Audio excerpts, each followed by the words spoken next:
This is the American Nightmare, Cody Rhodes, and you are listening to the Wrestling POV podcast.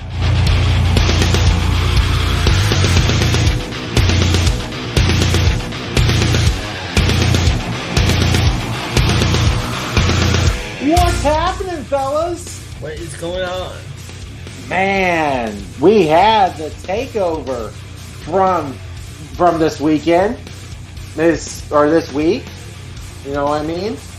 I know. I picked a good week to come back to the show. Good Lord. You did. This is a good start. We got a lot to talk about. When I saw that, I was like, they're already starting with the layoff. But the one person the only person I saw was the whole Warrior thing. But I'm not surprised there.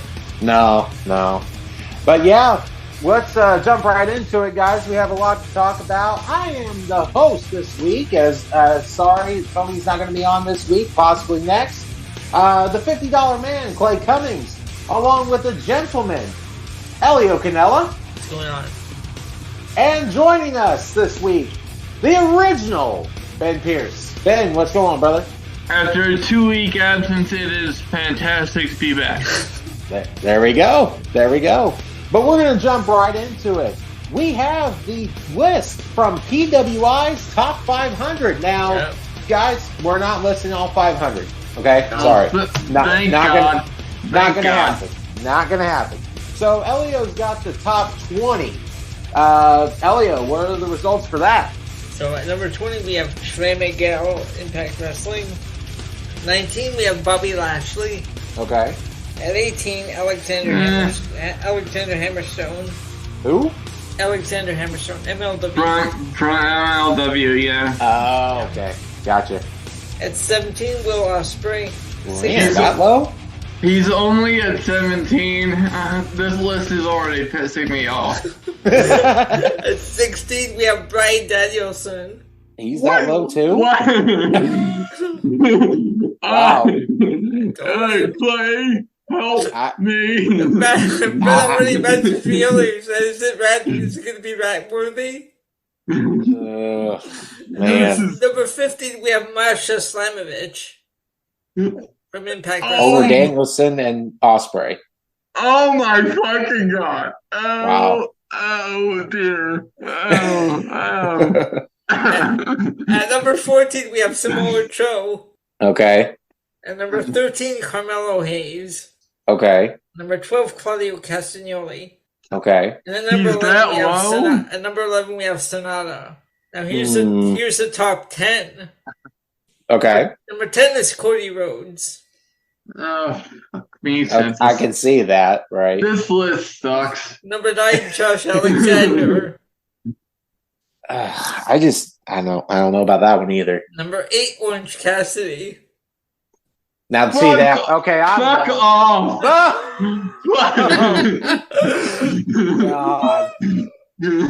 Go fuck yourself, PWI. And you know what?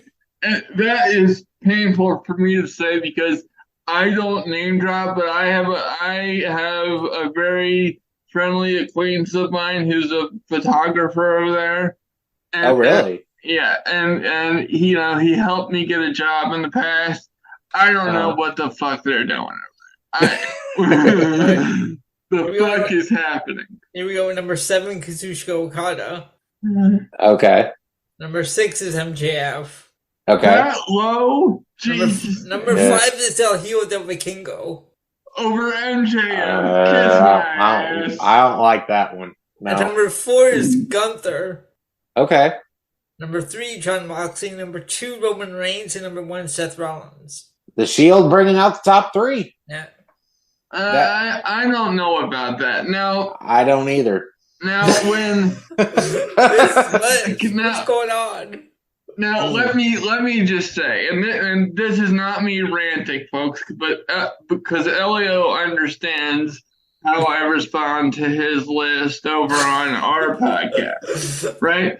So let me drop some knowledge bombs over here because this list has a history of pissing me off, and the 2023 version is no different. Don't get me wrong, we've had the same on this show too. So we're right there with you.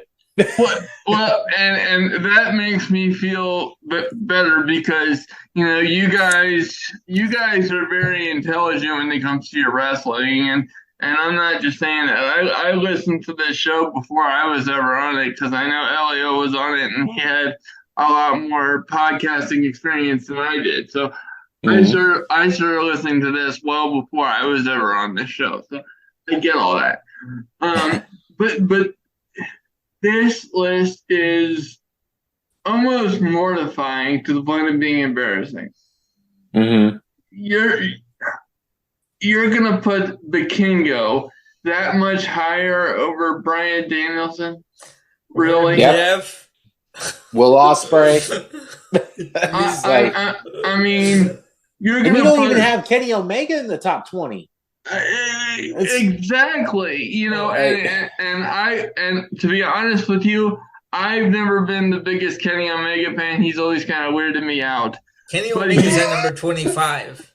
Okay, but still, he needs to be top 20.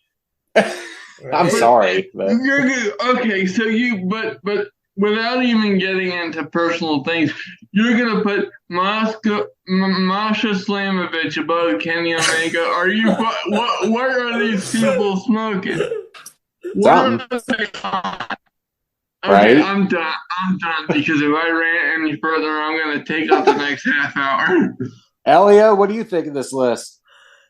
This has always been weird to me, like the list from past years.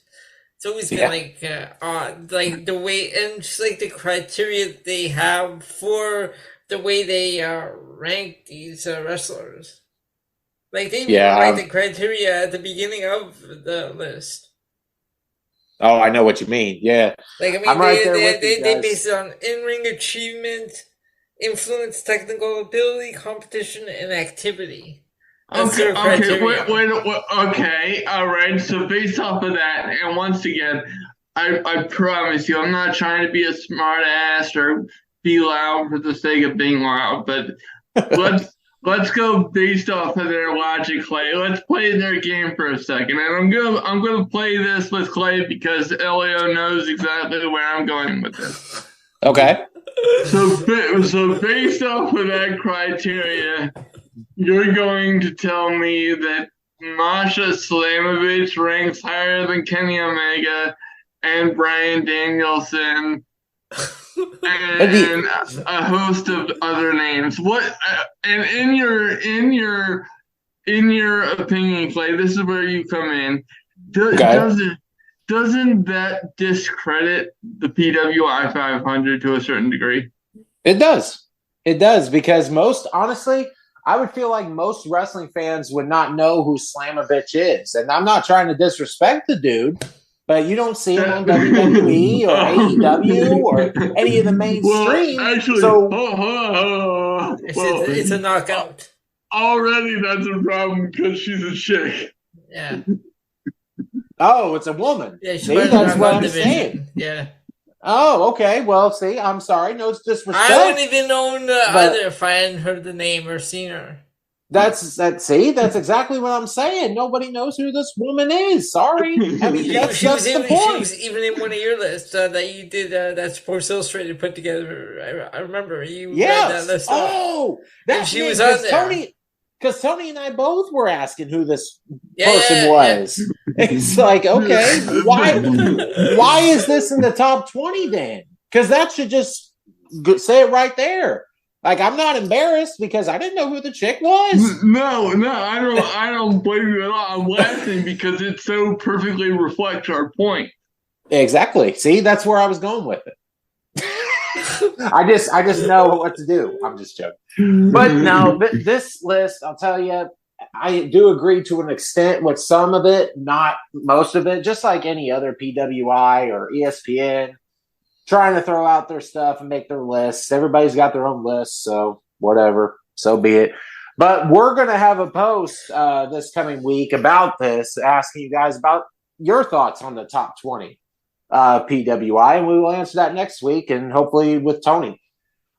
We do not have a fantasy matchup this week, but I do have an interesting one for you guys this coming. So stay tuned, and everybody will be involved besides myself because I know what I'm doing. It'll be Elio versus Ben versus Josh in a triple threat match.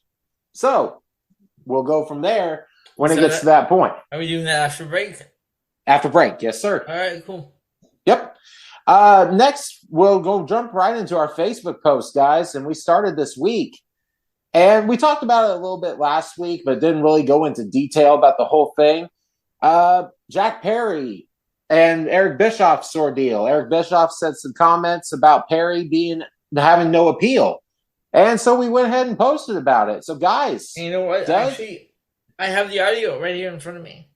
All right, let's play it. So let me just pull up the audio here. Okay. And yeah, basically that's what it said. So Elio's going to play the audio and we'll jump right into it. All right. The guy loose. First of all, talking about a thimbleful of talent to begin with. He's really only there because his dad was a soap opera star. Oh, come on now. That's not right. That's it. That's it. Otherwise, he's making $200 a night on the indie circuit somewhere. This guy is not a star. He'll never be a star. Oh. But by virtue of the fact that he thinks using real glass is going to get him heat, should tell you everything you know about his potential. Doesn't understand the very fundamentals of the business. Just get some fresh air. Just quit messing around. Got the guy loose. Now you've made a real statement. And you can move on. And this is really an opportunity. Tony probably maybe does feel this way. I don't know what you do. If I'm Tony right now, I am convincing myself, if I'm not already convinced, that this is an opportunity to start off with an entirely clean slate. Guys, your thoughts? Elio, you want to start? So, I mean, Jack Perry, even said himself on a podcast, he said his father didn't even want him to get into wrestling. He wanted him to do anything else other than. But right. I mean, he's still young. He's like still kind of new because to the business. So he has a long road. He still has a long road ahead. Like maybe he might not be a star now, but doesn't mean he won't be one in the future. Yeah, that's true. And honestly, I agree with a bunch of what Eric Bischoff does say because to me, he knows the business to an extent. He is very credible, I feel like, with being Eric Bischoff. But I do disagree with the fact when he said that the only reason he's in wrestling is because his dad was Luke Perry. I don't think Luke Perry has anything to do with it, of why he's in wrestling. I mean, maybe he might have been a fan of wrestling, but that's not the reason why Jack Perry's in wrestling. No, I mean, look, like the rest of us, he grew up watching it as a fan.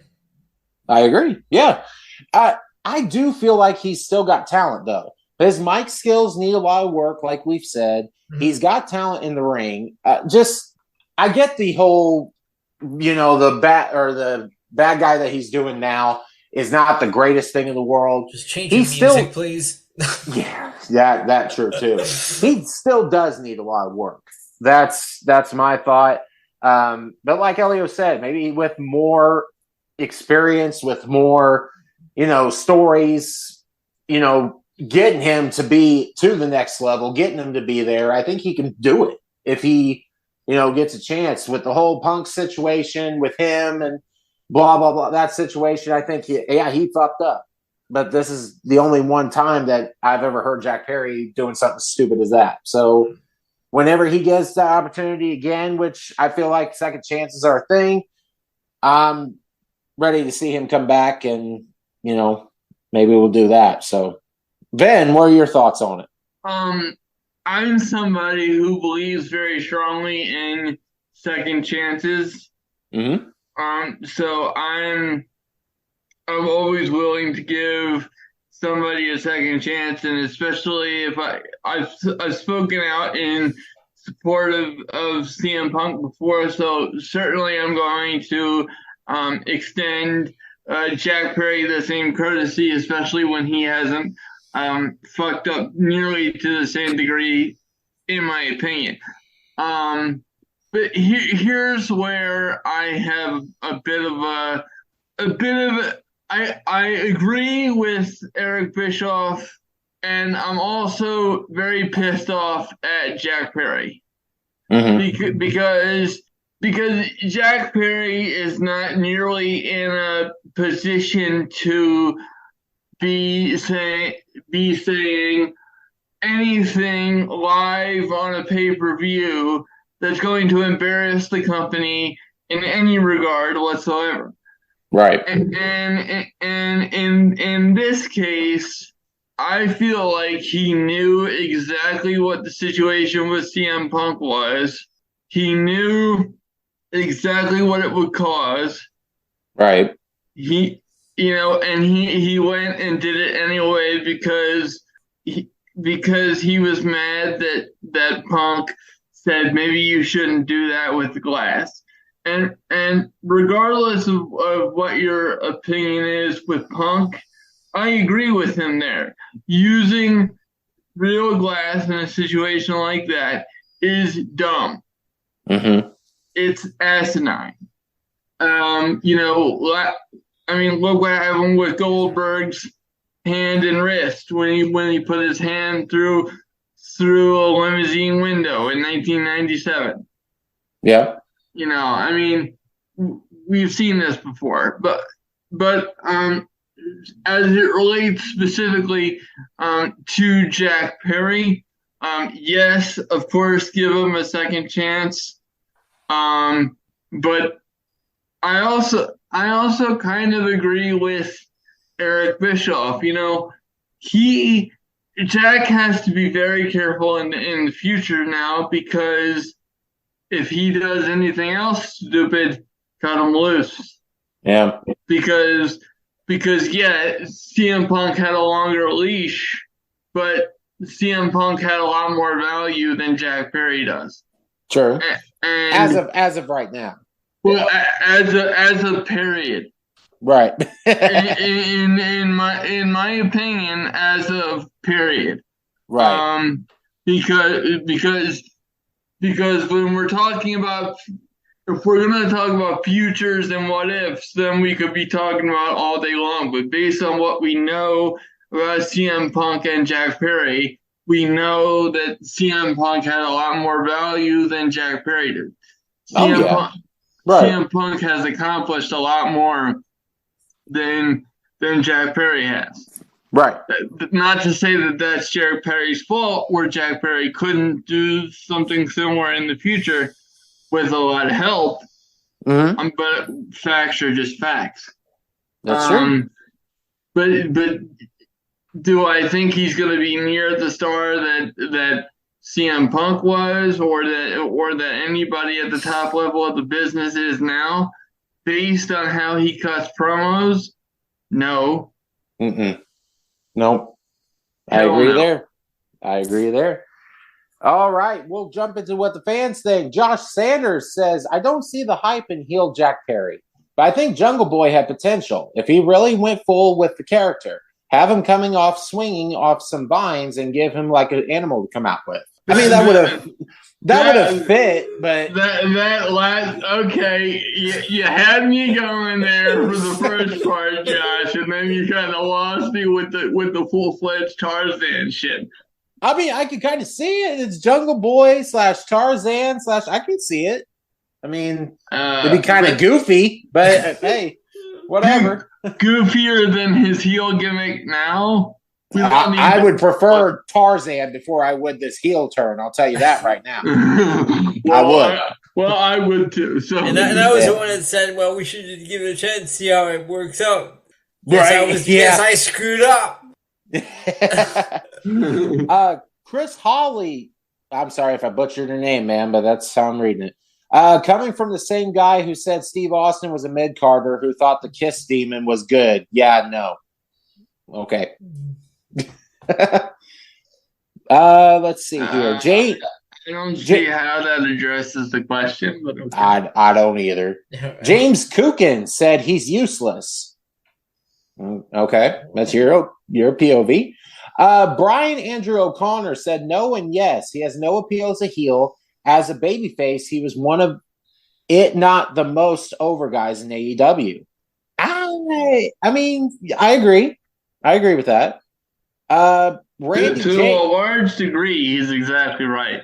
Yeah. Randy James says Jack Tunney would have released him right away.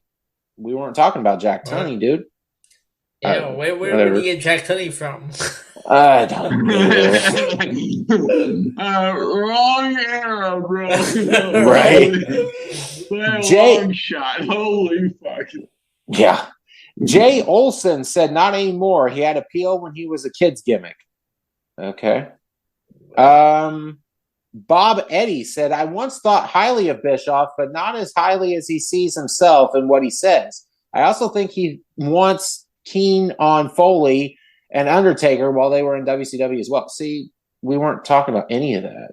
Okay. Can we focus on Jungle Boy Jack Perry, please?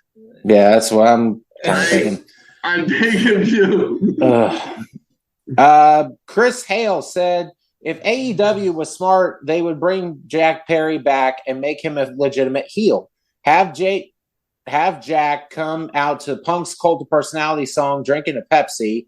Have him brag that he's the one that took out Punk permanently, and demand fans and wrestlers give him the praise he deserves. We don't want to give Punk any more attention. No, because and I'll tell you why that wouldn't work. Because strictly, if we're talking about strictly from a heel wrestling perspective, that might work. Because incidentally, we've seen CM Punk do that when he was in the feud with Jeff Hardy. So in theory, that might work. But here's why you don't want to do that. Because according to reports, and I think according to logic, based on what we've seen from CM Punk before, I think CM Punk is getting ready to unload on AEW, the likes of which we've never seen. If you thought him unloading on WWE was bad, I've heard that too. Just wait until this gets very interesting and unfiltered.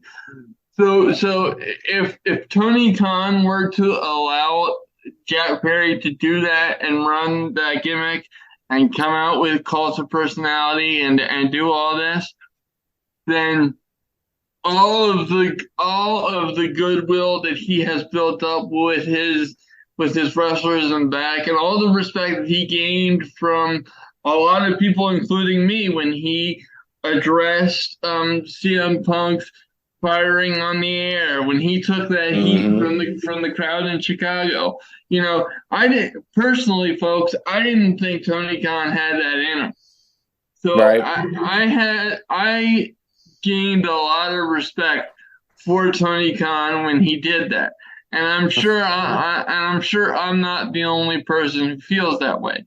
So if he allowed such a lowbrow shot to be taken at Phil on his programming after all of this, it would only lend credence to everything Phil Brooks has ever said, which would serve AEW no purpose but more bullshit. And nobody wants that. I agree.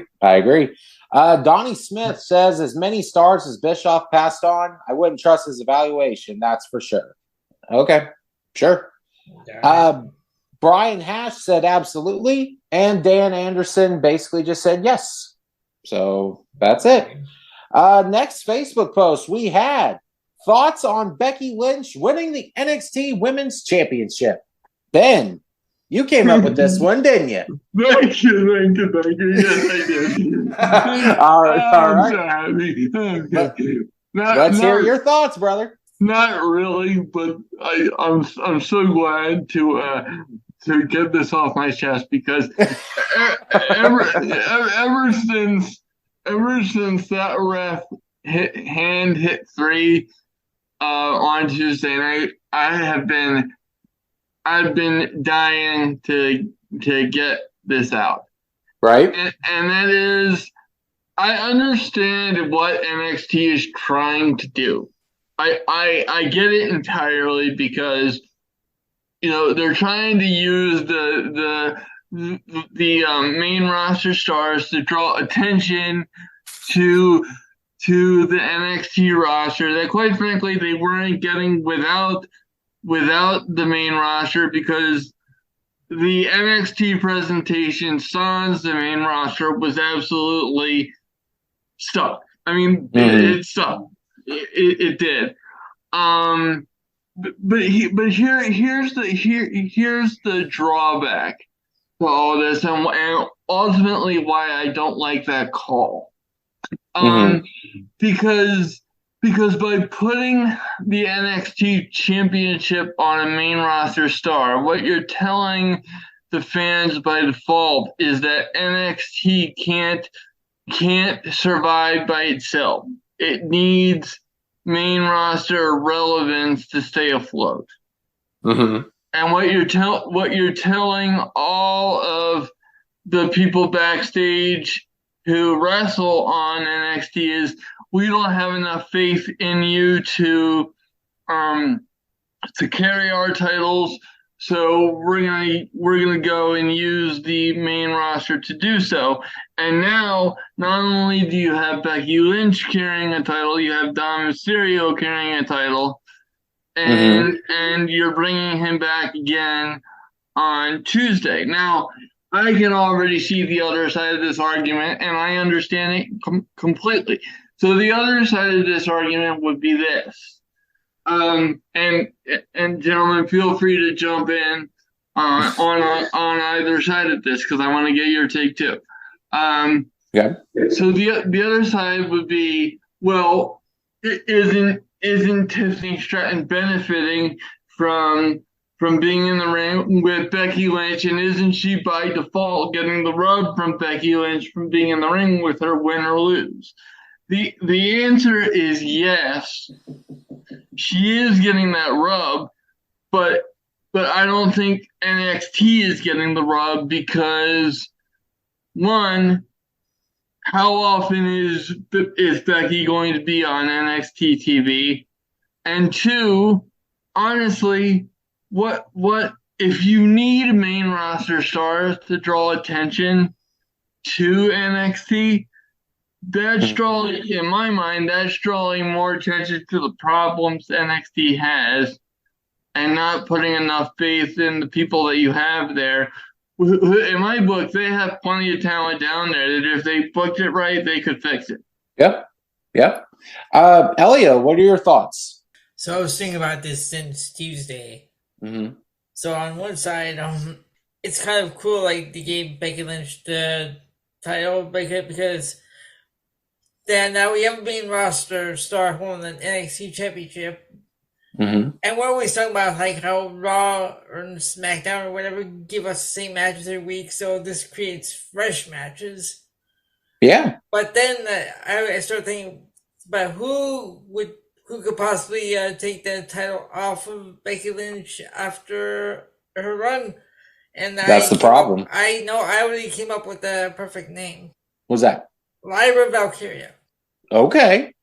Because I've seen improvement from her. I've been watching her since 2018 when she was in NXT UK. So I can see her taking the title off of Becky Lynch, if not Tiffany Stratton, before that. Okay. Yeah. Well, where does that leave Tiffany Stratton? Then what did this whole thing do? But I said if not before Tiffany Stratton, if she doesn't get to Becky Lynch first. Right. Oh, that makes sense. Yeah. My thoughts, guys, I don't really see much wrong with it. I really don't, because we've heard about over time where WWE wants NXT to be this third brand, this thing. I don't think it will ever get to that. That's just my opinion. But with Becky winning the title, it gets her something to do, because she's just off this rivalry with Trish. Going on, right? Helping the other girls, and Becky's good at that. She's a leader. Let's just be real with that. And it's a championship that she hasn't won yet. And it's something that she, had something that the other top women, let's say the Four Horsemen, did. Bayley, Sasha Banks, Charlotte. They all held the NXT Women's Championship. I feel like Becky would want to win that. And see, So another, I think that another thing that I said on a past episode. Mm-hmm. So we have these main roster stars going out NXT. Right. Which I think is a good thing because it refreshes their character. And that too. Right. Like, yeah. You can't really say for Dana Brooke because I thought they were going to do something with her, but they're right. not doing anything. But like, look at Baron Corbin. They've already fucked her up. But look at Baron Corbin now.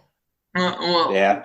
Well, honestly, all due respect, Elio, I don't think that Baron Corbin is a good example. He's a better example than Dana Brooke, certainly, but, you know, Jesus Christ, you know, who gives a shit about Baron Corbin? Right. Yeah, but going into it, Becky, I feel like would help the women's division. She definitely helped, in my opinion. When we talk about NXT, she definitely helped Tiffany Stratton. Win or loss, she made her look good if she wasn't already good. So our truth was down on NXT. That's true too. Yeah, and everyone loved when he was there. Right? Please tell me you're being facetious. But yeah, I'm honestly happy for Becky. So let's read into the comments here. Josh Sanders said, happy for her to become a Grand Slam champion, but hope this doesn't hurt Tiffany Stratton in any way. I agree to that. I don't think it helped or it hurt Tiffany at all. If anything, I feel like it helped her. So that's where I'm at with it. Corey S. Hopkins says, why? But okay. That's your POV with that too. You know what? Usually we scoff at those kind of things, but I based on what I said, I completely understand that comment. I really do. All right. That's all good. Bob Eddy said they are trying to get ratings up for NXT to win. We will keep seeing the wrestlers going to NXT for that purpose. We know, that's why we're discussing it. Right. That doesn't address the question. Okay, I'm sorry. Yeah, you're good. I'm sorry, Clay. I'm not trying to be a smartass. The question is, how do you feel about Becky being the NXT champion? At which point did you address any of that in your whatever your comment was?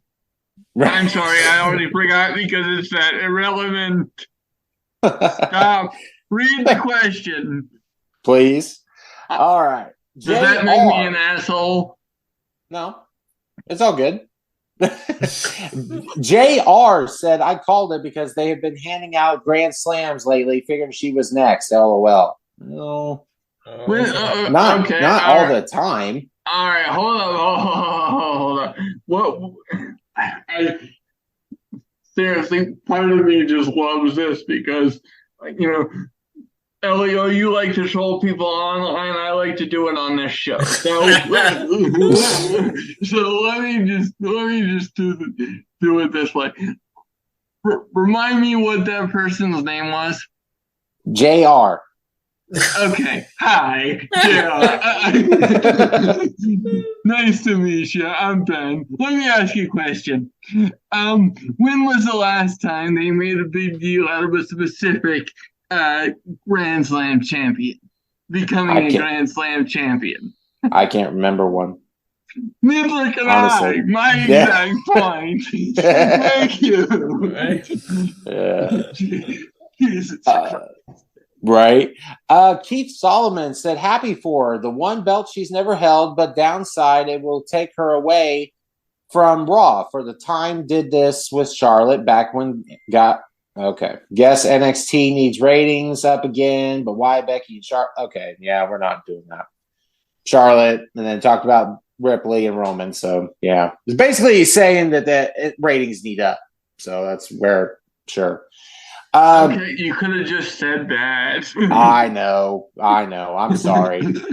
I'm having entirely too much fun. James Kukin said, good. Hope she stays there. Okay. Okay. Harlem Grid City Green says a step back. I don't see it as a step back. Not a step back. No. Greg Nicky says, come on, smile, if come on. If he's talking about a step back for NXT, I can understand it. If he's talking about a step back for Becky Lynch, it's not. Well, I as far as I'm thinking, it's saying that a Becky is a step back. I would think. But... Well, okay. Well, if that were the case, then fuck you. Right. No, I'm kidding. I have a man crush on Becky Lynch. I think we all do. Yes. If you listen to the beginning of our shows, Ben had a thing for Becky Lynch, so like he's like, fuck you, Seth Rollins. Yeah. There's no such thing as a past crush. It's still a very much active thing. There you go. There you Okay. go. Ken Ragazine, sorry if I messed that up, brother, says, good way to elevate the title. I agree with that.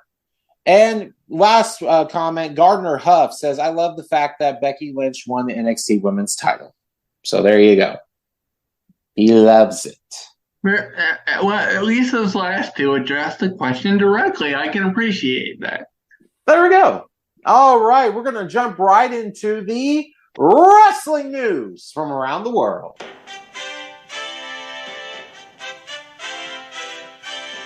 All right, so Matt Riddle apparently claimed that he was sexually assaulted by a police officer at an airport this week. An investigation is underway, and that was the reason why he was pulled from Monday Night Raw. So I don't know much details about this. I haven't read much on it, but that's just coming from Riddle. He put on Twitter something about it and quickly deleted it. I did not get the tweet or whatever you call it now. This X thing. I don't know why people do that. They post something and then they go and delete it. Why? Well, exactly. What's the point of posting it if you're going to delete it? Why even do that? But yeah, well, especially something that serious. If you're going to say it, at least stand behind it. That's true. That's true. Royal Rumble 2024 will be in Tampa Bay, Florida this year. So they announced it this week. I can't wait to see it. Yeah, yeah. Jade Cargill.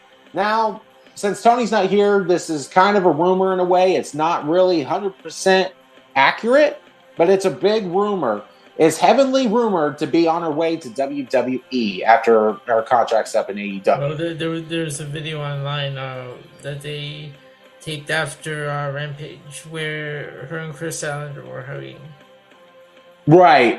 But she's finishing up in AEW, but then jumping ship. So yeah, that's a rumor more than the news. Since Tony's not here, that's why I threw it in. So don't bite me. I'm just kidding. You actually want people to bite you. That's scary.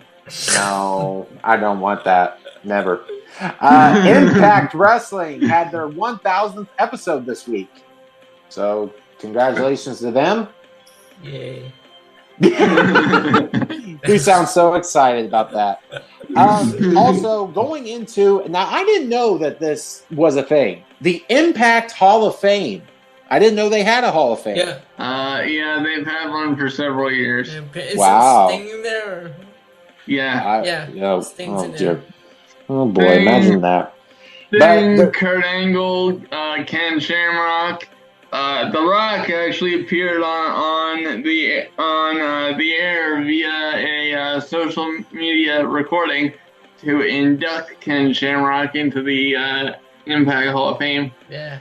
Wow. That one. I'm not really sure why, but yeah. The latest inductees, though, are Mike Tenay and Don West, who were commentators for TNA. So I'm happy for that. Good for them. Unfortunately, I remember them. Like, yeah. They were a good group. So congratulations to them. Don West turned heel on Mike Tenay. Right, I do remember that one. Yeah. Jeez. There was a thing saying that The Rock and Roman Reigns was set for Mania 39, but yet The Rock was on I think it was ESPN or something. No, it was Pat McAfee's show. He was on that. That was today. And hinted, yes, of WrestleMania 40. So maybe we'll finally get that match. You know what? And this might be controversial, folks. You know, I come to think of it, I'm not sure why it would be because it's a pertinent topic, but because I can certainly understand why people would be interested in that because it is a quote unquote dream match, and with the bloodline and everything.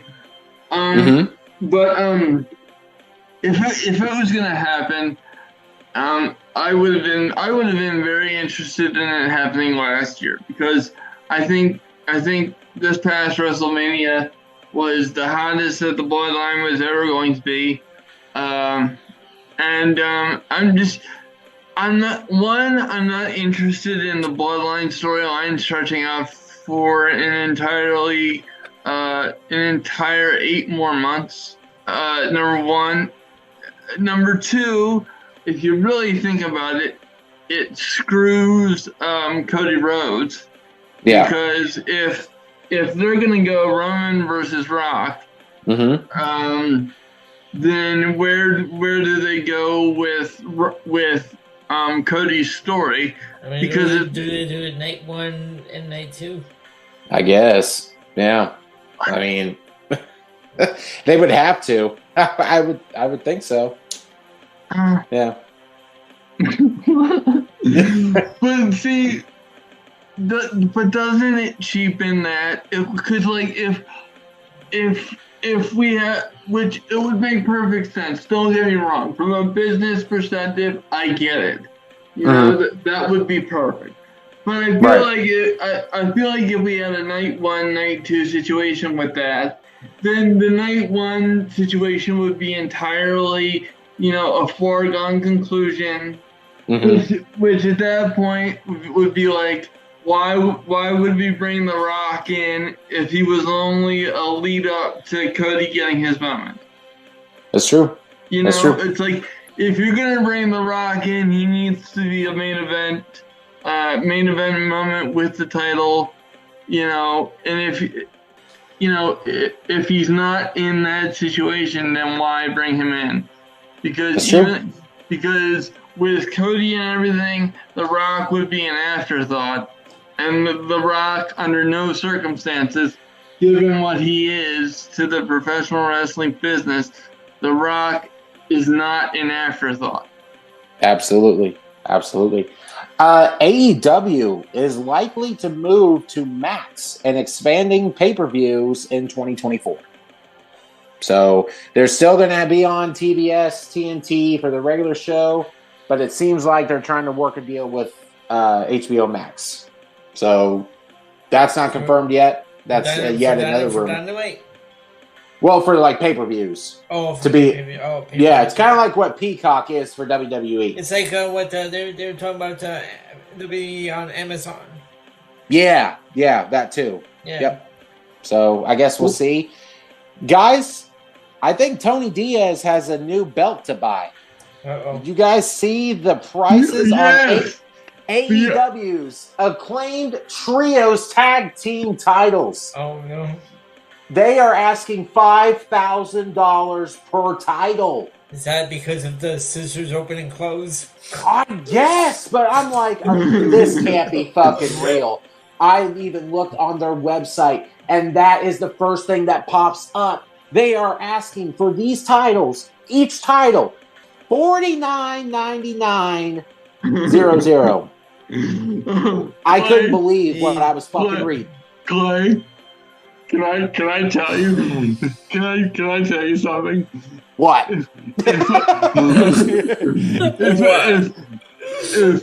Now, when I was reading that article earlier today, much like I do right now, it's empty right now, but you'll still understand my point. I had a drink right by the computer there, and if I had been drinking something, my computer would have short-circuited, and I would not have been on the air with you this evening. Because when I read that shit, I was dumbfounded. Now listen to me, folks. I understand that everybody's different and everybody's into different things, and that's why this podcast. It's called Wrestling POV. For sure. But I'm here to tell you, and I feel pretty safe that nobody's going to think I'm an asshole for saying it. So I'm just going to say it because this is the one time where I truly believe that it's accurate. Mm-hmm. If anybody spends $5,000 to purchase an AEW Scissor Me Daddy Championship, you're a fucking loser. Well, not only that, but you got way too much money to spend. And you got problems. Let me know what job you have. If you have enough money to spend $5,000 on a title belt, that's just me. How much you said? Now, $5,000, right? $5,000. Yes. Gee. Yes. Now, remember when the Fiend had his belt? I believe that belt was like what, 1,500 somewhere in there. I forget exactly what it was. Something like that. Yeah, but it wasn't $5,000. But no, it was nowhere near that. That's insane. But I just couldn't believe what I read. I even had to go on the site. I'm like, wow. But if you spend $5,000 on that, I'm confident in telling you one or two things is true. One, you're a virgin. No doubt. Damn.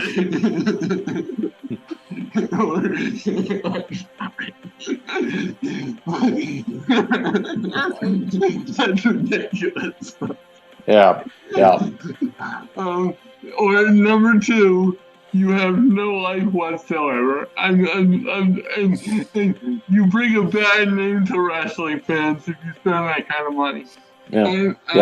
And perhaps most importantly, if AEW, you are doing the wrestling fans a disservice by asking them my money because, and I shit you not, because it sounds like I'm making a joke considering I was just laughing my ass off 2 seconds ago. But right. But if I could be serious for a minute, okay. I saw a video online that it was the biggest ick in dating thing, and this lady said, if you watch professional wrestling, and the host said, "Are you talking about WWE?" And she said, "No, I'm talking specifically about AEW."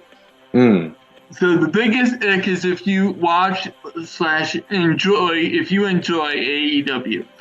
Can you imagine going on a date with somebody and you found out that they spent $5,000 on the AEW Scissoring Championships? I would be flabbergasted. I really would. I would. But, you know what? We're having entirely too much fun with this, folks. Yeah. But I would be questioning your mental stability. That's true. I guess we'll see. And last but certainly not least, the merger for WWE and UFC called TKO Group has been underway, and they've already made renovations with people, laying people off, unfortunately. So Ben has the names that this TKO Group has laid off, unfortunately. So Ben, I'm going to lead this to you. So the latest name was Andy Levine. He was the vice president of international and platform strategy. Whatever that means. I'm not being a smartass. I literally have no idea what that means. Apparently I have the description right here. He was in charge of the company's quote-unquote international, social, and digital strategy, production team, and agencies in multiple international markets, working alongside WWE's programming, partnership, marketing, monetization, brand development, talent, content operations, rights strategy, and business planning divisions. He was also the leader of the platform strategy team, which, quote, manages partner relationships, competitive analysis, and communication to accelerate growth and revenue across programming, e-commerce, and partnerships. Jesus Christ, did everybody get that? Sounds like a lot. Yeah, that sounds like a big loss. But in addition to that, they also lost Amanda Bloom. She was the director of Enterprise Master Data and Governance. Okay. She worked for the company for 7 years and was said to be, quote, extremely important for our technology department when it came to how the company used and evaluated metadata. So, in addition to that, and this, I believe this was the first person to be reported to let go, was the executive vice president of development and digital, Jamie Horowitz. Oh, and also I'm getting another one as we speak. Catherine Newman, who was the president and head of marketing. Okay. Now as it relates to Horowitz, this one is surprising to me because as I'm reading right now, he was brought in by Nick Khan. Okay. So that tells me that he was somewhat new. As a matter of fact, he came in June 2021, so that he didn't have too long of a stay. But that's the that is the full list that I'm aware of right now. Gotcha. Well, unfortunately, those people were fired, and we'll see when more time comes, I guess. And speaking of firings, and this wasn't, I don't think that this was related to the merger, but the dyad from NXT was also let go. I remember hearing that. Yeah. I was not surprised by that because they had asked for their release many months ago and had to wait until their contracts expired. Well, apparently their contracts have officially expired, and they are now finished up with the company. So Yep. Unfortunately, that sucks. So see where they go. We don't have any rumors this week because, like I said, Tony's gone for this week, and hopefully next week we'll hear some more rumors. Injuries, there are none. So, yay, no injuries. Good deal. Now we're going to jump right into the hot tag news. Elio, you came up with this one. Who has the best spear in the business? So, guys, real quick, we're going to name out who thinks or who has the best spear. So, Elio, we'll go to you. I'm just gonna go with Edge. I mean, when he spears you, he gets the spear, but he just spikes his opponent and they're down and that's it. Yeah. Okay. Ben, who's got the best spear? Right now, Braun Breaker. Oh, okay. The way that he sells that thing. Yeah. And credit to the people receiving it too, but my God. I agree. He's an up and comer, man. I love Breaker. But to me, guys, you know what? I hate to say it because I'm not the biggest fan of this spot guy, but he does have an amazing spear. I'm going Goldberg. I really think because the fierceness back in the 90s. No. Hey, I know, but he had a good spear. I'm just saying. The way he speared guys back in WCW, not now, but back in his prime. Yeah, I mean, he used to spike his opponents just like it. So you think, boom. Exactly. Down. Exactly. When that big son of a bitch came running. Don't encourage what? Hey, you got to give it to him. I'm not saying now. I'm saying, of all time. Okay, all right. Bill Goldberg. You're allowed. I like you. You're a good kid. Kid. I'm 29. Yes, and actually, in all seriousness, one, happy birthday. Thank you, brother. Two, I could have sworn you were older. When I read you were still in your 20s, I was jealous. I have gray hair. My body's breaking down, and you're still in your 20s. I got you, man. All is good. Josh Sanders, imagine this. He said, I'm biased, and send the gift of Edge spearing Matt Hardy. So I think he's going with Edge for best spear. I just have a feeling. Just a thought. Just a thought, yeah.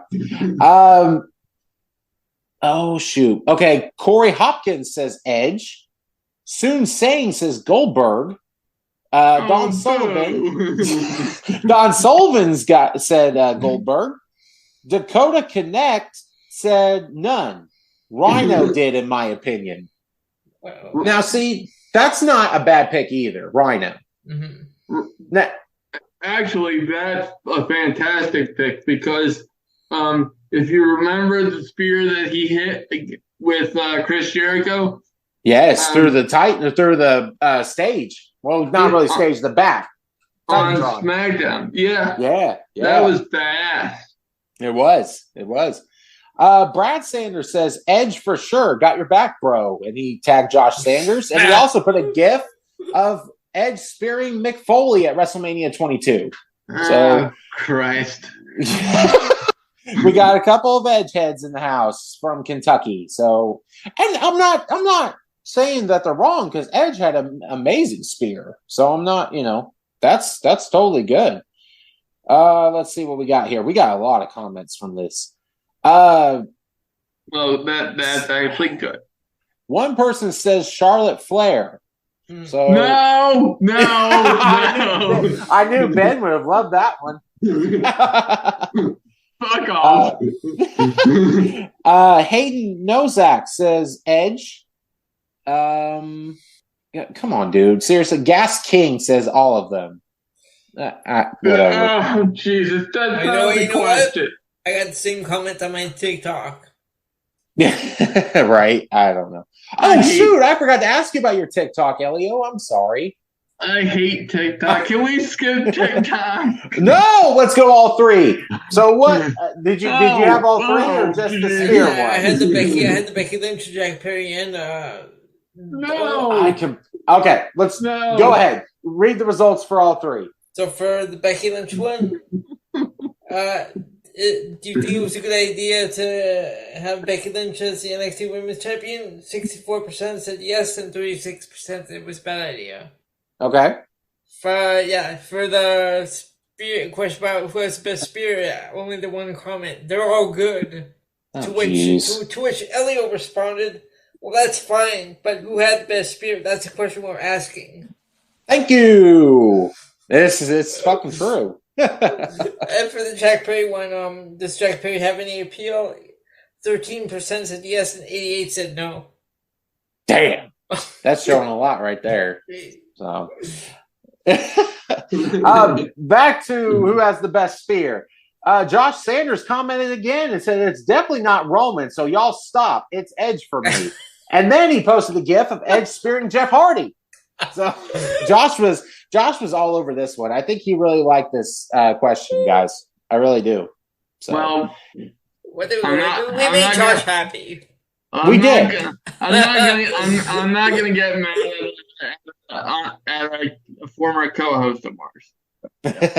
Right.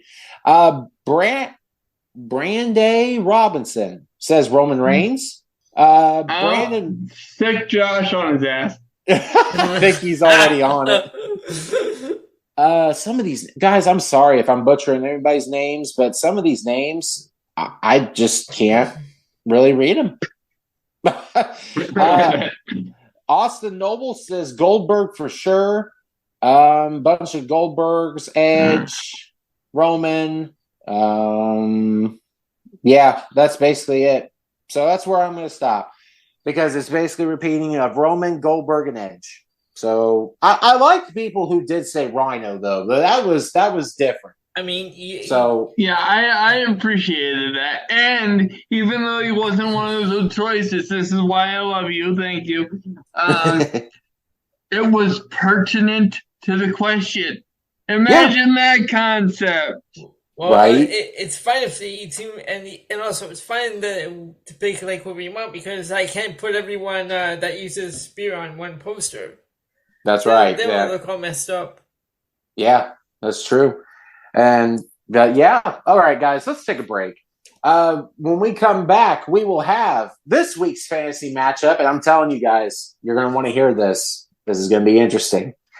This week in wrestling, we have the book and much more fun and excitement here at Wrestling POV. So we'll be right back. Hey, this is your Olympic hero, Kurt Angle. Listen to the Wrestling POV podcast. Oh, it's true. It's damn true. Hi, I'm WWE superstar Charlotte Flair, also known as the Queen, and listen to Wrestling POV podcast, and always do it with Flair. Woo! This is the hardcore legend Mick Foley, and you are listening to the Wrestling POV podcast.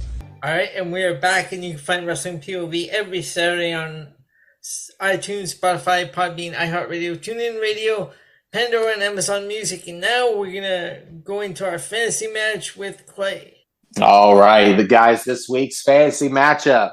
Now, I'm doing something a little different for this week, okay? We're going to go with a triple threat match, men, for this week's matchup. Now, for the categories, I'm going to have you guys give me a number. It's between Elio, Ben, and Josh. Josh has already given me his number and the potential guy, if he wins, of who he would want.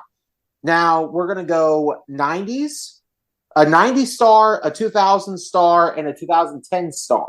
So we're going to go ahead and pick a number 1 through 20. Josh, pick number 8.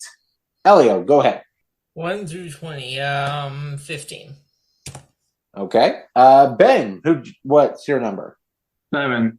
7? Yeah. Okay. Unfortunately, Josh got the win because my number was 11, and that was before I even asked him the question. So I promise you I did not cheat to get him to win. So there you go. But we have the 90 star that Josh picked, Shawn Michaels. Okay. I'm going to go ahead and pick another number right now. So deciding between Elio and Ben, and I'm going to go ahead and pick a number now. All right, pick me a number, or give me another number 1 through 20 to pick the 2000 star or the 2010 star. 10. Okay, Ben, what's your pick? 16. The winner is Elio. My number was 6. So, Elio, do you want the 2000 star or the 2010? I go 2000. All right. So this week's fantasy matchup will be Josh's pick, Shawn Michaels, versus Elio's pick of the 2000s, Kurt Angle, versus the 2010s, which falls into Ben, AJ Styles. Fantastic matchup. Yes. Okay. What do you guys think? Wow. Absolutely fantastic. Booker of the Year right here on Wrestling POV. Clay Cummings, ladies and gentlemen. Very good. There we go. That's a good shot, pal. That was the perfect Vince McMahon impression right there. I loved it. And on top of that, you don't take a terrible picture. But in all seriousness, folks, have you, since we just came off the TKO merger news, did you guys see the headshot for Vince? Oh, the freaking mustache. Doesn't he look awful? Good Lord. What is going on? I don't know. I showed that to my mom and my dad earlier tonight because they know my general distaste for Vince, and they were like, "Oh my god!" Doesn't he look terrible? What my funny thing is though, have you guys seen these like pictures of like when Vince first bought the company and he paid $1 million for the company and he was like young and looked okay and all that, but then they show another graphic of him now getting the money that he got from WWE, and it's like, what the fuck happened to him? Like when I was looking at, I saw a picture earlier today. I'm like, how do you go from that to this? Oh God, I'm.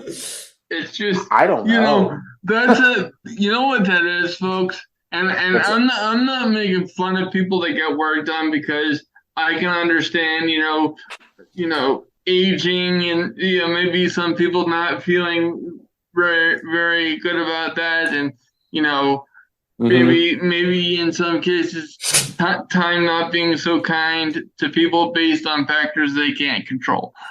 Right. But Vince himself is a walking advertisement for why you don't get work done. That's because true. Holy fuck. Ugh, man. It's so true. That is not an improvement, folks. Good God. No. But yeah, let's jump right into this week in wrestling, and we're going to start with AEW Collision. So Ben, this is your show. Give it to us, brother. AEW Collision. Yes, let me just pull up the results here. Okay. And here we are. Just like magic, huh? There you go. So high points, if my computer would work properly. Thank you. High points, I had let's see here. Yes, here it is. So high points, I had the main event, Penta versus Samoa Joe. Okay. Can't go wrong with that. Nope. And also Roderick Strong versus Darby Allin. As much as I hate Roderick Strong's gimmick, this match was absolutely great. So got to give that a high point. Now, low points this week, probably the easiest job I've ever had in terms of picking out low points. TBS title match between Chris Statlander and Robin Renegade. Mm-hmm. Why? Because over on my other show, PNC Progression Wrestling Podcast, if you haven't checked us out already, I don't know what the hell you're doing with it with your life. I really don't. But aside from that cheap pop, one of the two concepts I always say that I'm looking for when I watch wrestling is logic and continuity. Mm-hmm. Right? And why, in what world would Robin Renegade qualify for a title shot of any kind? Isn't she on? Isn't she on ROH, exclusive on ROH? I thought so. I believe so. Yeah. Okay. I thought that's so. Why I was like, wait, she's on ROH. Why is she going on AEW television? And so to follow up a low point with another low point, was the resident luchador match for the evening. Bullet Club Gold versus Gravity, Aerostar, and Dios del Inframundo. Oh. That was a hard match. Yeah. what the fuck? Yeah. And to complete the trifecta of back to back low points, and I'm not just doing this to be an asshole. But I and Elio, strike me dead if I'm telling lies. But did I not bring this up on our podcast last time? I didn't even realize Angelico was still employed with AEW. Yeah. That's true. Ray Phoenix versus Angelico. And according to Elio's esteemed research, because he's amazing and he's just an encyclopedia of this shit. He is. But he looked it up to verify this. Angelico has not been featured in AEW in any capacity since May of 2022. And that's a shame, honestly. Which yes, it is. Thank you. I 100% agree. But why? It's just that's but no disrespect to Angelico whatsoever. When he was with Jack Evans and Hybrid 2.0, shout out to the game we play at the end of the show. His theme has been featured there with Hybrid 2.0 several times. Yeah. But it's just, there's got to be logic in how these matches are put together, and I feel like that's what AEW is missing so much lately. And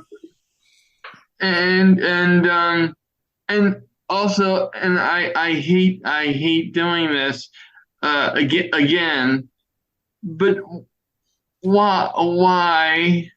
And I do have to emphasize why. I truly don't understand. Why are we doing the whole Action Andretti and John Moxley thing? See, that's the scary thing is like Moxley's now doing the Orange Cassidy thing with starting out Dynamite with that international championship for ever since he's won it. And it's like now he's running the Orange Cassidy deal. I don't get it. I mean, to me, Moxley made Action Andretti look good, but at the same time, he still beat him. So it's like, what? But was it one? And first and foremost, nobody expected Action Andretti to win. I'm not saying that, but no. But most importantly, when was the last time Action Andretti was featured on AEW TV? This is not the Ring of Honor hour. Yeah, that's true too. I'm not getting it. So moving on, Clay, what are your high points and low points for Collision? But I have almost exact same as you do for high points and low points. I honestly gave the Ray Phoenix versus Angelico match a high point. I thought these guys had good chemistry. Yes, I understand the whole reason of why Ray Phoenix versus Angelico, but they had a good match still. I still enjoyed the match, and I was like, man, this kid needs – and I say kid. I'm not sure 100% how old he is. But what you said, Ben, he hasn't been featured since 2022. He's a talent. He's a good talent. He really is. And I feel like AEW missed the ball with him also. So I gave that a high point. Low points are the same exact thing. So I have not much more to add. That's all I have for Collision. Very good. Short and sweet and in a jiffy. Just how I like it. Elio, what'd you have, bud? I have pretty much have the same high points and wins as you do. Mm-hmm. All right. Well, and I just looked up Ben Helico. He's 36. Oh wow! I didn't think he was that old. Huh. Well, Jesus, I'm 35. Thanks, Clay. Well, I'm saying I thought he was like in his 20s still. I'm almost there. I got one more year, and then I'm done. So I can't say much. What does that say for you, Elio? Jesus Christ.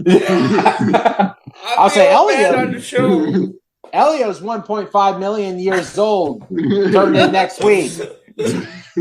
Luchasaurus. The Luchasaurus of Wrestling POV. You thought we forgot about that one? Okay. Well, that wraps up Collision, so we'll move on to Monday Night Raw. Who's got that? Don't we have final grades? Yeah, overall. So what's your overall? C minus. I'm right there with you. I gave it a C. And I gave it a C as well. All right. C for Collision. That sounds good. Then we got Monday Night Raw. I'll start off with high points. I got Drew McIntyre versus Xavier Woods. Good match. Going back and forth. Crowd was hyped, and Drew got the win for this. Now, this is kind of thrown off because the whole Riddle thing, and then Kofi wasn't there, and it just kind of I mean, it was still a solid match. Don't get me wrong, but the story was kind of messed up due to everything was happening. So it's still a good match to me. My other high point: Alpha Academy and Tommaso Ciampa versus Imperium. Great match between these guys. Honestly, guys, Imperium is really growing on me with everybody. Ludwig Kaiser, I've said many times on this show that he's up and coming. And as soon as he gets out of Gunther's shadow, look out, because this guy's got it. I really do. With Alpha Academy and Tommaso Ciampa getting the win, that's okay. But the thing is, it adds to a story because Vinci was the one who tapped out. So is Gunther going to be pissed at Vinci now? And Giovanni Vinci's in a bad I mean, they've been talking about him leaving the group. Yeah. Yeah. Which I think is a bad call. I think it is too. I think they need to keep Imperium together. I mean, look at his NXT run. It wasn't good. Dropped the ball. Bad. And my other high point, Rhea Ripley versus Raquel Rodriguez. Main event was a good match going, but the surprise return of Nia Jax. Mm-hmm. Okay. Okay. I was shocked. It was something about Ben. He seems kind of disappointed. a little bit. Something is very, very wrong. Okay, but this is not my segment. This is Clay's. Clay, continue. It's all good. But it was a good match. Rhea gets the win with the help from Nia. Then Nia attacks Rhea. So maybe we'll see a rivalry. We'll see where it goes next week. So that's where I'm at with it. Well, low points, and I hated to do it because you guys know I'm the number one fan in this man's fan club. Akira Tozawa versus The Miz. I didn't like this match. I didn't. No. I felt like this was a squash with The Miz getting the win here. And I've said it before, and I'll say it again. Tozawa is so underrated. I know he's small. I understand, but gosh, the guy can wrestle. I really do like that. I mean, absolutely, he can. He unfortunately, and I don't say this out of a slight to him. It's just WWE has a history of doing this with foreign wrestlers. He falls into that category of a Funaki, of a Tajiri, and it's unfortunate. Of a Yoshitatsu, and it's just, it shouldn't be that way. No, I agree. Another low point I had with Cody Rhodes coming out with Dom and JD McDonough's promo. What was the point of this? I don't. Cody coming out. What do you want to talk about? Judgment Day comes out. I'm getting tired of his promos every week just for that alone. Too. What? Why? Why does he have to have a promo in the ring every single week on Raw? Don't get me wrong. I like Cody. I say the Grayson Waller effect. I'm so happy that I'm so happy that at P-Back he cut Cody off. He's like, no, we're not gonna do that tonight. Like, good. I agree. Yes, I agree. And then this got to a brawl, and I don't get why they needed to do that promo. And last, I gave it a low point. Shayna Baszler versus Chelsea Green. I don't understand because it felt like when Shayna beat Ronda, I felt like, okay, they're finally rolling with Shayna Baszler. They're finally getting to this, what she was in NXT, this badass. And now she's thrown into a story with Chelsea Green, Piper Niven, freaking Sonya Deville before she got hurt. And I'm like, guys, Shayna probably won't wrestle much longer. Get her that shine that she deserves. But this wasn't it. And I hated to do it. So I gave it a low point. Elio, your thoughts on, and that's all I have for Raw. What's your thoughts, Elio? No, I had the same high points and low points. But not the Imperium match itself, but like the celebration beforehand with the Academy coming out. I was like, okay. Because Shaggy was looking up to Gunther, right. Didn't really do much, but except for leading to the match. So that part was no point, but the match with the high points. Gotcha. And everything else I have same as you. Okay. Ben, your thoughts on Raw? So a lot of the same high points, but I will mention something with the fact that Tommaso Ciampa was involved with the Alpha Academy match. Why? Yeah, I agree with that. That was literally one of the most random things I can remember seeing in quite a while. Mm-hmm. And it felt like an excuse to do another 6-man tag. And True. And I hate the fact that 6-man tags are such a integral part of the show now, because they do them every fucking week in the main event, and now we got them in the middle of the show. Might as well introduce a 6-man tag team championship if you're gonna keep doing these 6-man tag matches. Precisely. It sounds like a joke, but you know what? Elio brings up an outstanding point, because it is that constant. And as much as I love Tommaso Ciampa, and longtime listeners of my other show, and maybe this one a little bit too, understand my loyalty to Tommaso Ciampa based on how much I love NXT Black and Gold. But when something is that random, I have to point something out. True.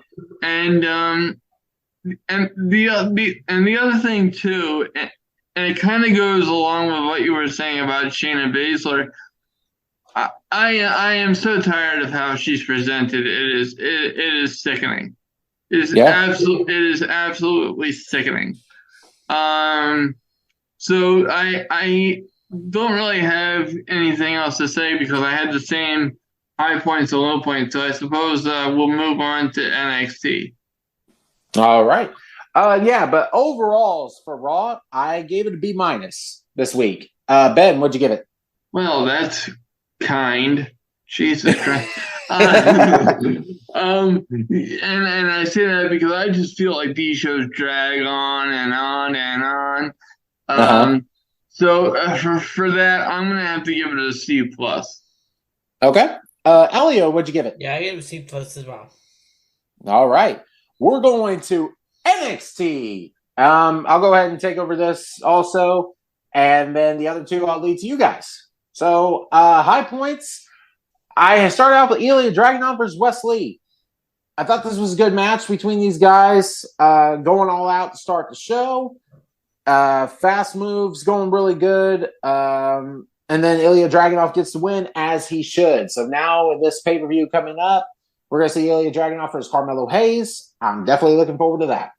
So it'll be a good match. So, and this was a good match. I want to see Ilya Dragunov take the title. I do too. Honestly. It might not happen with this match, but I definitely want to see Ilya Dragunov take the title. Yeah, for sure. Next, I had Tyler Bate versus Axiom. I thought this was also a good match. This whole Heritage Cup deal with the points and the blah, blah, whatever, I'm confused to hell about, because one guy wins, gets 2 points. If he loses or draws, gets 1. It's like, I'm like, okay. But anyway, the match... 12-minute time limit, which seems like an odd number. Right. Well, what kind of time limit can we have? 12. Okay, 12 sounds real good. I don't know what their thought process is. That... Well, I guess because my only guess is maybe because in a Heritage Cup match, there's a max of 6 2-minute rounds. Oh, yeah, that kind of sounds right. Oh, okay, yeah, that makes sense. Yeah. Okay. But still a good match between Tyler Bate and Axiom. Tyler got the win. So cool there. And my other high point, Tiffany Stratton versus Becky Lynch. Tiffany, guys, like we said at the beginning, handled her own with this. And this proves to me that I think Tiffany Stratton is almost there to get in the main roster spot. She worked well with Becky. I really think she's, from where she was back when she first started NXT to now, is like, it's like so different, so good. But Becky winning here, like we said, it is what it is. and we'll see what she does with the title. And I don't think this hurt Tiffany one bit. I feel like this just only helped her out, in my opinion. So, still a good match. Low points. Drew Gulak, Charlie Dempsey, and Damon Kemp versus Miles Bourne and Briggs and Jensen. What was the point of this? And then, wait, who is Miles Bourne? That's my thing, though. This rookie, was towel boy for Gulak and Dempsey and all that. And so this is his first match, and then he turns on Brooks and Jensen. Within a week. Why? What was the point of this? And then he goes back and, he's bad now, blah, blah, blah. Like, what? This was stupid. This was a waste. I just, but yeah. NXT makes me angry. Yeah, sometimes it does me too, brother. Trust me. But yeah, I gave that a low point. And Elio, I'm sorry, I gave your girl a low point. Lyra Valkyria versus Dana Brooke. And it really wasn't. I gave that one a low point as well. I mean, see, Dana Brooke. It was Dana. But what are we doing here with her? That's where I'm at with it. Then she's teasing and obviously it's coming that she's going to turn on freaking Kalani Jordan. Right. Eventually, I'm sorry, I cannot stand no more of Dana Brooke. I don't know why. Even on NXT, she doesn't belong. And I'm sorry to say. That's what I was saying before. Some main rosters are down there. It's a good thing to refresh your characters. It's not a good thing for Dana Brooke because they're not doing anything. No, and I'm not going to say she can't wrestle because she can, but it's just Clay. See, wait a minute! Whoa! I don't want to throw that disrespect. Whoa! Stop! Stop the brakes.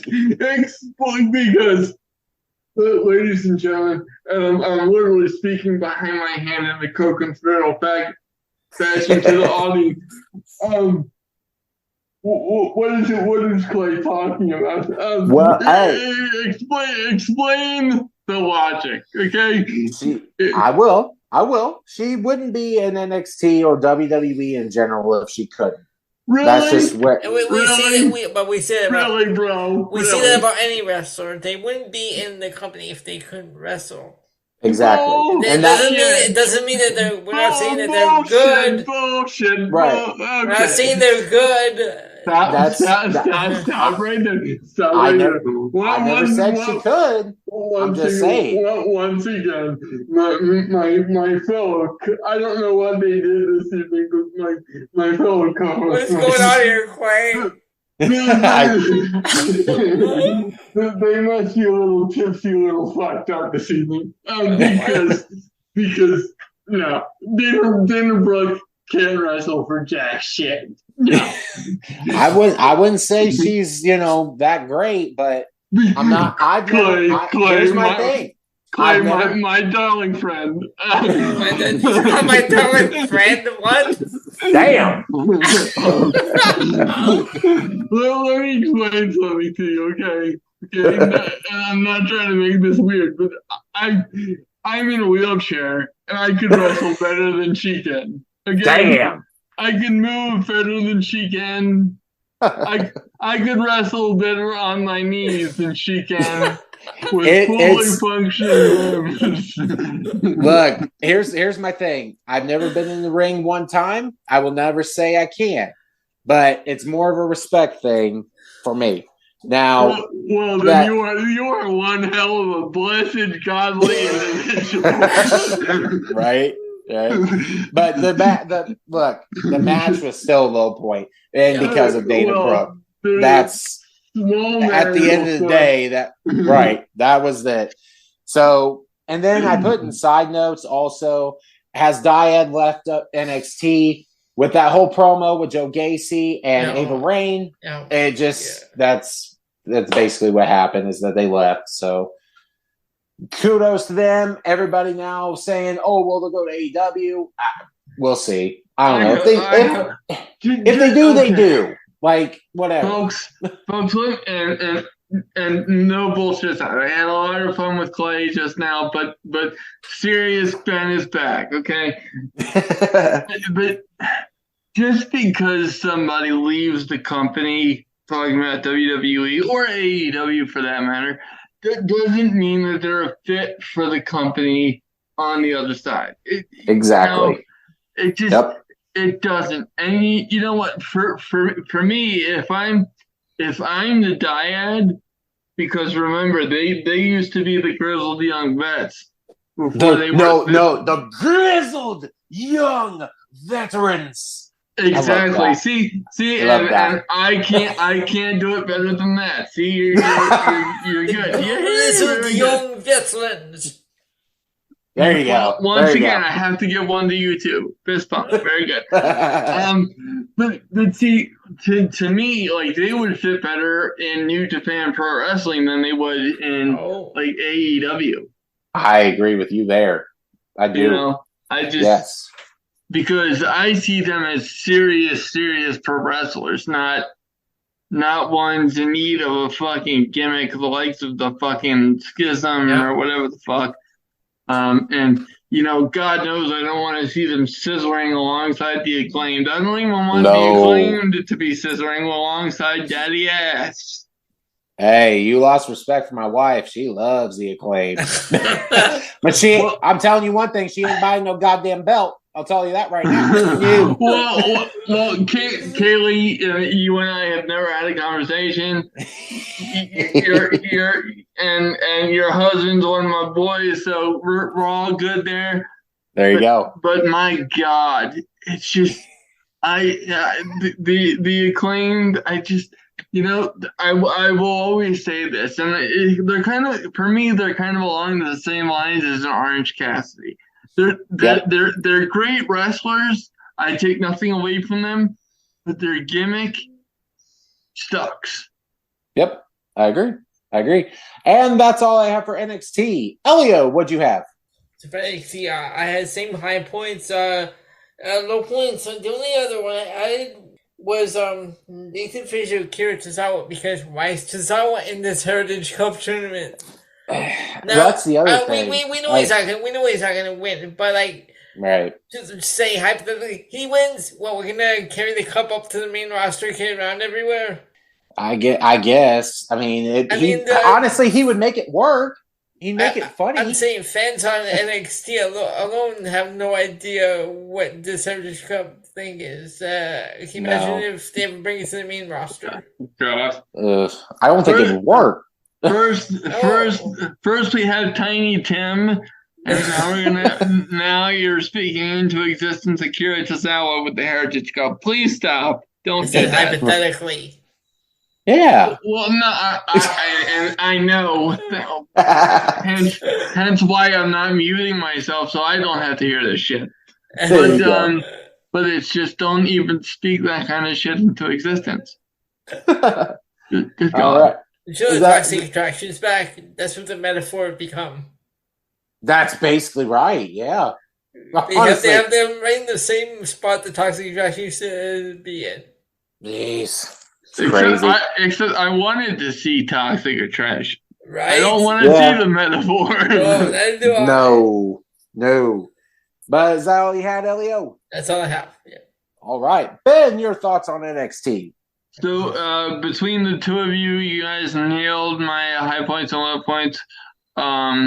It was pretty much a perfect split of high points and low points throughout the entire show. I really don't understand the whole Dana Brooke thing. I don't either. And I don't mean to harp on that. It's just, sorry.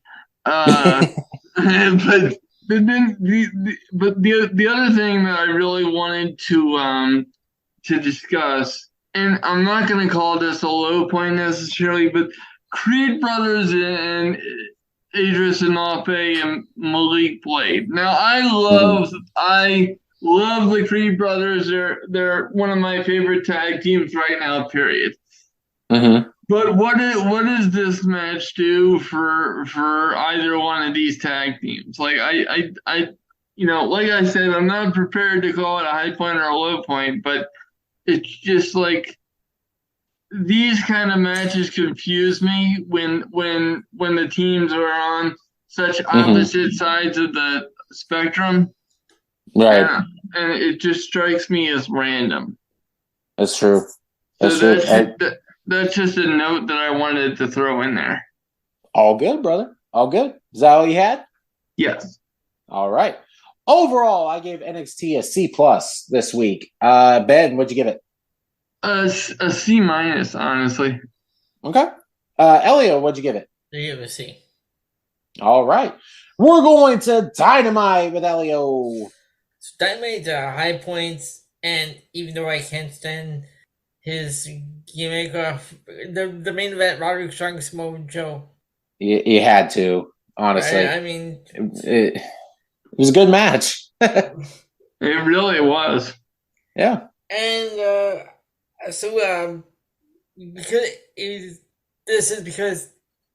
because it wasn't about himself and making about himself. I put Sammy Guevara and Chris Jericho because they were like focusing on their match from next week. Okay. So low points I gave to Don Callis from winning in ring. Thank you. I get using deceased wrestlers' names to get to make it about himself. Exactly. Saying Takesha's better than Ricky Dozan. What? Okay, but nonetheless, so it's a funny story about Don Callis. My brother, who has always made fun of me for liking pro wrestling, he walked in while Don Callis was on the screen, and the first thing he said was he looks like a retired porn star. Well, he ain't wrong. Well, no, he's not. And number two, without me even explaining anything, background, storyline, he goes, "What's wrong with that scar on his head?" Right? So it's like it's so perfect because even someone who never watches pro wrestling is like, "What the fuck is wrong with Don Callis?" I thought that was perfect. But go ahead. I'm sorry. And let me say, okay, you know how you can tell that Chris Jericho Don Callis painting was fake because if you notice when Takesha and Callis were coming out, they had a painting of Takesha and Don Callis in the background. Did they really? Yeah. Yeah, they did. Oh my god. Wow. I'm like, okay. That's how you know this whole thing is like a storyline. Well, we've been friends for 3-4 years. No, you haven't. No, that's a story. And another low point that John Moxley and Big Bill, because since when's Big Bill getting an international championship match? Yeah, I agree. And side note, backstage, Hook and Orange Cassidy, you're a good champion. Talk about a terrible and Orange Cassidy moping around. Oh my god. Good thing Tony's not on this week because I can just hear him now. Right? Oh my god. I'll just say it for him because we already got the message with the request. So here you go, Tony. Fuck Taz. And there you go. Here's a bonus. Fuck Hook. Right? He'll appreciate that, brother. And another high point. I had to give the MJF's Steiner match. That was genius. I was laughing when he did that. I'm like, wait, what? Yes. That was awesome. That was. No, that's all I have. All right. I'll go ahead and go. Yep. High points. I honestly gave it to the Adam Page versus Brian Cage match.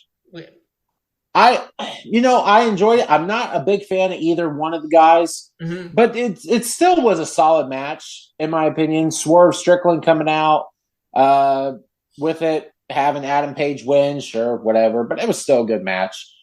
And I had the same high point, Elio Samoa Joe versus Roderick Strong. But here's my thing. Good match, terrible fucking ending. Okay? And here's why.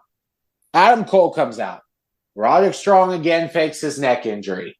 Falls down, acts all crazy, and complaining about his neck. But here's my also thing. You're stretching the guy out, and you still hear in the fucking background, Adam, I can't see you. And his eyes are shut. I'm like, what is you going on? If you have a neck injury, you're not going to scream. What the fuck? And that's where I'm like, no, you guys had a good fucking match, and then you put this bullshit on. Killed Roderick Strong. Oh my god! That's what the hell? What is it with these Mentioners glasses? You went to fucking Dynamite over NXT for this fucking gimmick? Are you kidding me? I've said it for weeks. I'll say it again. This is terrible. You know what? It is the television equivalent to nails on a chalkboard. It is. It really is. But then that's all I have for high points. Low points, Elio, were the exact same thing as me. What do you got? Okay, there you go. That's all I have for Dynamite. I didn't mean to cut you off. You're good. You're good. Okay, very good. So high points was MJF Saturn Mask. I laughed my ass off. Right? That was good. And then I really enjoyed where was it? Let me just make sure I get it right. Let's see. Going down. Well, oh yeah, yes. Roger Strong versus Samoa Joe. Minus all that stuff at the end, that was definitely a high point. Mm-hmm. And you know, I'm gonna agree with you too, Clay. Brian Cage versus Hangman Adam Page, was also a high point. I'm really intrigued about Hangman's upcoming match with Swerve at Wrestle Dream. I think that has potential to be a show stealer. Low points was the women's fatal 4-way because I'm like, what the fuck is going on? Ugh. Yeah. Because I agree with that too. I could go on a rant with just that and that would encompass my entire low points, but I'm not going to do that. Right. But okay. Speaking of another rant-worthy thing, I gave him a high point on Collision. But out of all fairness, I got to give it a low point on Dynamite here. Angelo Parker, Matt Menard versus Darby Allin and Nick Wayne. A waste of TV time, quite frankly. No disrespect to anybody involved. But why? Mm-hmm. And it's just AEW has this very annoying habit where half of their shows are really, really good, and then the other half of them suck donkey dick. Yeah. But it's within the same show, you know what I mean? It's like half and half. And I'm like, the fuck is going on here? And it's especially painful for Collision because it's my responsibility to cover that show on here. And and I didn't mention this for the sake of time on the Collision review, but I'm watching this for the first hour of the show on Collision, and I'm like, the fuck? Right. The fuck? Yeah. Why is this on TV? I agree. Elio, help me. It's just so without going on too much of a rant, those were my high points and low points. All right. I have to make it fun for my own sake, folks. If I didn't have fun on this podcast, I'd be up shit's creek. There you go. All right. So overall, I went with a C- on this show. I'm with you, bud. I gave it a C-. I did too. All right. Now we're going to SmackDown. Ben, go ahead and cover SmackDown for us. Oh, yay. Extra responsibility for me. I actually quite enjoyed that. Thank you. There you go. So high points, I had Finn Balor versus AJ Styles. Okay. I had LA Knight versus The Miz. Yep. The pop that LA Knight gets is ridiculous. Right.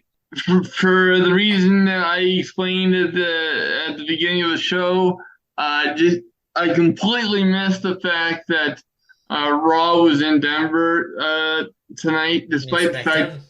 SmackDown, yeah. Yeah, I'm sorry, I meant SmackDown. Sorry. All good. But I did see Rock and Pat McAfee on College Game Day, courtesy of Twitter. But I didn't make the connection, so it was really, really cool to see The Rock. You know, anything that he does turns to gold, and you know, I'm very surprised that he still gets the reactions that he does. Not because The Rock isn't awesome. Of course, anybody of our generation would admit that. And pop for The Rock, but like it's also very encouraging for me to see the younger generations that watch wrestling nowadays still get excited for him. For sure.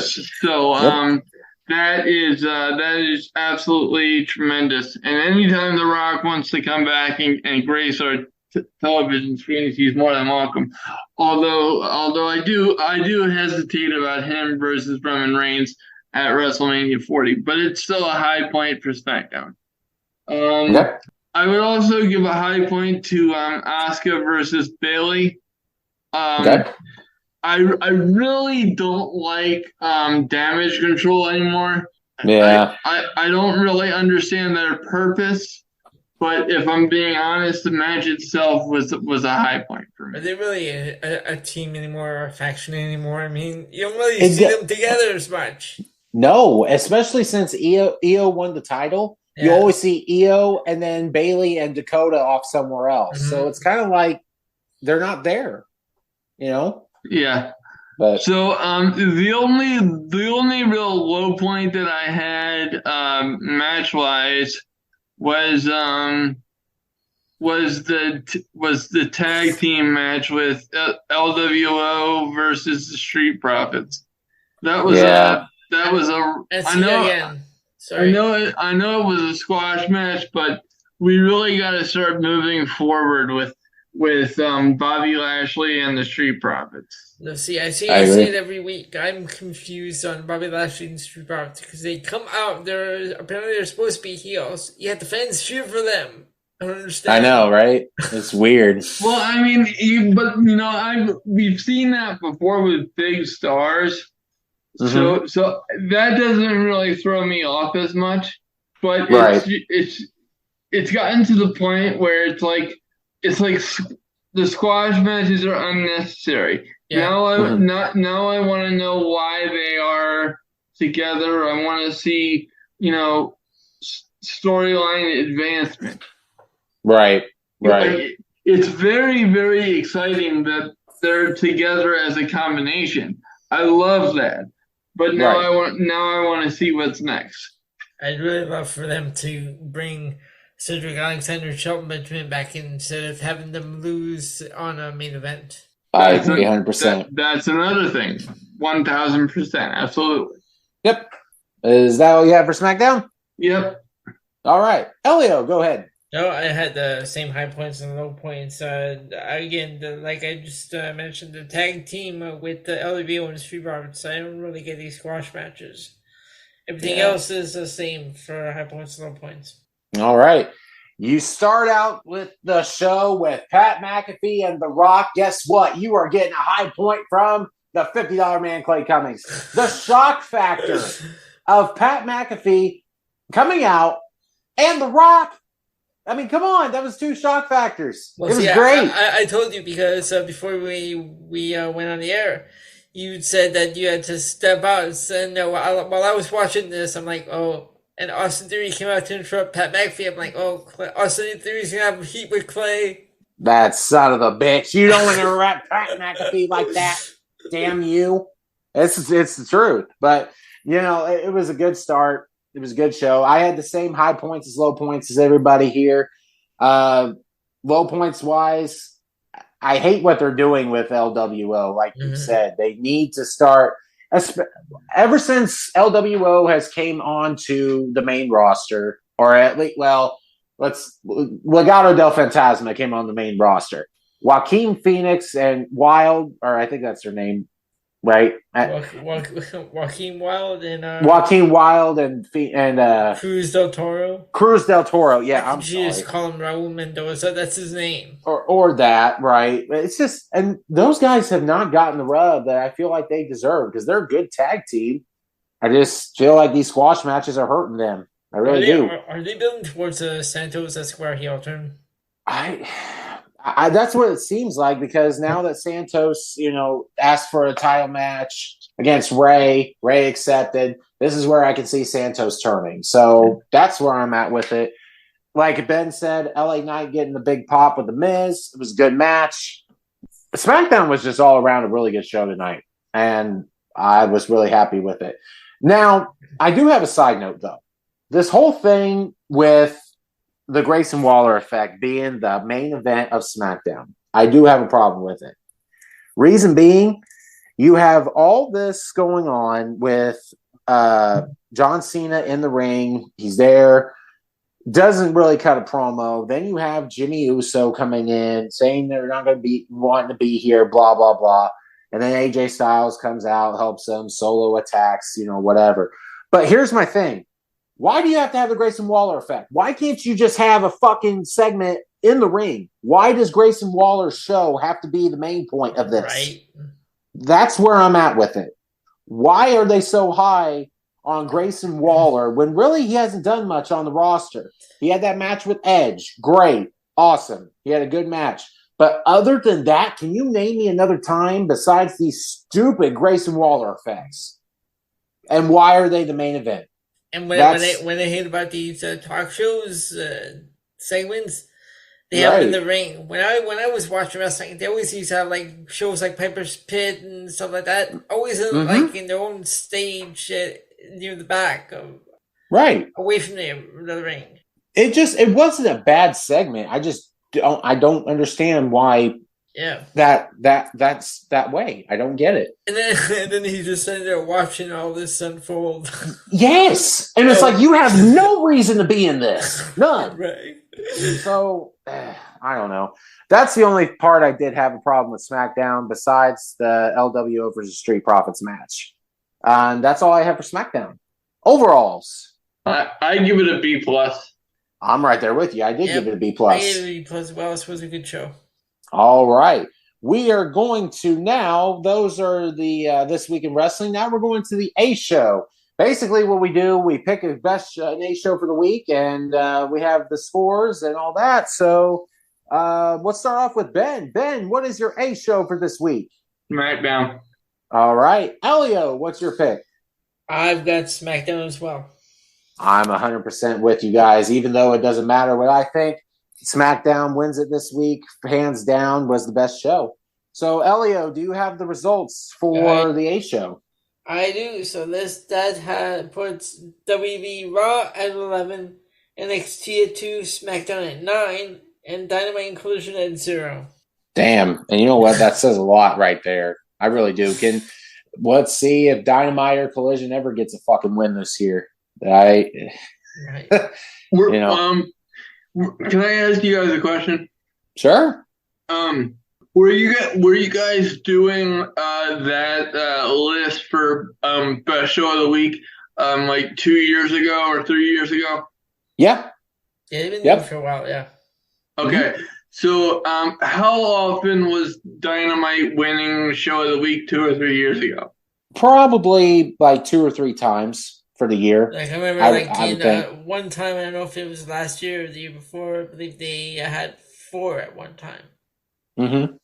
Yeah, it wasn't over 10. I can promise you that. Yeah. But yeah. No, I mean, I was just thinking in terms of comparison between then and now. Yeah. So, but that is it for the A Show, and unfortunately, Tony, again, like we said, is not here, so we cannot do the 5-second shuffle tonight. That sucks because we love that game, but we're going to jump right. Well, basically what we do is the 5-second shuffle where Tony gets it off his phone of millions of songs that he has, and we play the game. And you guys listen to past episodes to figure out what the 5-second shuffle game is, because it's hard for me to explain right now. So we're going to jump right into the book. Those that are new to the show, basically what we do is put the most ridiculous things that happen in this week of wrestling, and we do it just for a good laugh, because, you know, everybody needs a good laugh, and let's have some fun. So you guys ready? Yep. All right. First in our book, we have No Trick Willie Shot. Stays. AEW Time Management. Stays. Yeah. Orange's Knapsack. Oh, wait, did we take that out? Yeah, we took that one out last week. Oh, shit. All right, we took that out. All right, that's out. Well, I guess you could, especially now that he's not the champion, so I guess that makes sense. Yeah, I forgot to take that out. My bad. AEW's Absurd Commentary. Stays. Tony Schiavone. He stays. Absolutely. Porn Stash McMahon. Stays. That, ladies and gentlemen, if you have not seen the recent picture, I know, you know, we put things in this book place. I'm not saying we should do that, but if you have not seen that picture should reinforce as to why Porn Stash McMahon is in this book. Mm-hmm. Holy shit. It scared my mother. Do you understand how bad something has to be to scare my mother? This is one tough fraud right there. I mean, good God. It is scary. Don Callis' Harry Potter star. That stays. Yeah. I didn't realize he was in the book. I was gonna suggest we put him in this week, but I didn't. Is he a new addition to the book? Yes, he is. Yep. Roddy's Fatal Attraction. That stays. Yes. Tony's Sting and Tony's Sue. Stays. Absolutely gotta say. Yes. Roderick Strong's Pencil Neck Geek Brace. Stays. And last but certainly not least, what's wrong with Tony Khan's eyes? Stays. I think that might be a lifelong resident. It has to be. We end the book like that, so it's all good. But that is all that we have for tonight's episode of WPOV. Guys, thank you for tuning in. I hope you enjoyed it, and we'll go into next week, and we'll have more content, more great stuff happening here at Wrestling POV. I am your host, the $50 Man, Clay Cummings, along with the gentleman, Elio Canella, and the original, Ben Pierce. All right, guys. We'll see you next week. Love, peace, and wrestling. Peace out.